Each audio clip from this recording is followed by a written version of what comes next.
বাংলাদেশ চলচ্চিত্র শিল্পী সমিতির 2024 থেকে 26 মেয়াদের নির্বাচন বাতিল চেয়ে হাইকোর্টে রিট দায়ের করেছেন পরাজিত সাধারণ সম্পাদক প্রার্থী চিত্রনায়িকা নিপুণ আক্তার। রিটে মিশা ডিপজলের নেতৃত্বাধীন কমিটির দায়িত্ব পালনে নিষেধাজ্ঞা চাওয়া হয়েছে। বুধবার 15 মে বিচারপতি নাইমা হায়দার ও বিচারপতি কাজী জিনাত হকের সমন্বয়ে গঠিত হাইকোর্ট বেঞ্চে রিট আবেদনটি দায়ের করা হয়েছে।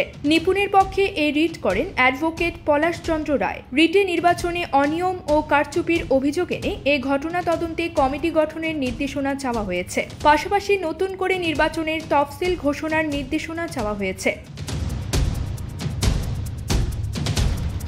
বাংলাদেশ চলচ্চিত্র শিল্পী সমিতির 2024 থেকে 26 মেয়াদী নির্বাচনে জয়ী হয়েছে মিশা ডিপজল প্যানেল। গত 19 এপ্রিল এই নির্বাচনে ভোট গ্রহণ হয়। 20 এপ্রিল সকালে শিল্পী সমিতির নির্বাচনের ফল ঘোষণা করা হয়। সভাপতি পদে মিশা সওদাগর 265 ভোট পেয়ে নির্বাচিত হন। অপরদিকে সভাপতি পদে 170 ভোট পেয়েছেন মাহমুদ কলি। মাত্র 16 ভোটের ব্যবধানে সাধারণ সম্পাদক পদে মনোয়ার হোসেন ডিপজলের কাছে হেরে যান নিপুণ আক্তার। ডিপজল 225 ভোট পেয়েছেন এবং নিপুণ আক্তার পেয়েছেন 209 ভোট। নিউজ ডেস্ক, সংবাদ পরিক্রমা।